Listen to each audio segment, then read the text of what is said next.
นี่ก็คือตัวจุดชนวนระยะไกลนะครับด้วยรีโมทโดยตัวนี้ก็เป็นสวิตช์ปิดเปิดนะครับ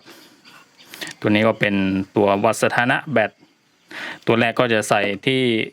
โหมดไปด้วยที่จริงไม่จำเป็นนะครับเพราะว่าเราก็เซตแค่ครั้งแรกครั้งเดียวนะครับถ้าต้องการจะรีเซ็ตโหมดก็กดนะครับ8 ครั้งกระพริบเรียบร้อยกดตัวโหมดอีก1 ครั้งแล้วกดที่รีโมทเพื่อเซตก็เป็นกดติดปล่อยดับนะครับอย่างเงี้ยเหมาะกับเราโดยสายที่ใช้จุดก็เป็นสายไฟทั่วไปนี่แหละครับ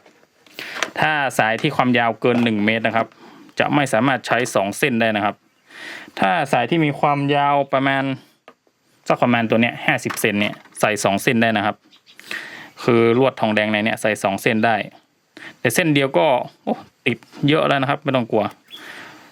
ตัวที่จุดมาแล้วนี่ก็ขุดซะหน่อยนะครับโดยใช้แค่เส้นเดียวนะครับ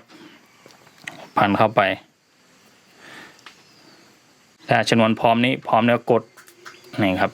แค่เท่านี้ก็ติดแล้วนะครับไม่ต้องกลัวแค่เส้นเดียวนะครับแต่สายไม่ควรยาวเกิน3 เมตรนะครับแค่สัก1.50 เมตรนี่ก็เยอะแล้วนะครับวิธีการทำชนวนนะครับก็กระดาษสามานะครับเทเขาเรียกว่าอะไรดินชนวนเข้าไปดินชนวนนี้ควรจะมีแทนเป็นส่วนผสมด้วยนะครับถ้าเอาแค่โพแทสเซียมอย่างเดียวนี่มันจะไม่ค่อยติดนะครับต้องมีแทนเป็นส่วนผสม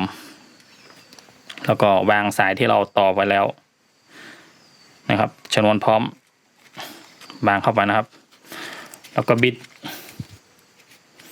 นี่แค่สาธิตครับถ้าไปทำจริงต้องใส่ดินเยอะกว่านี้นะครับถ้าใส่เยอะกว่านี้เดี๋ยวหน้ากล้องจะไหม้นะครับ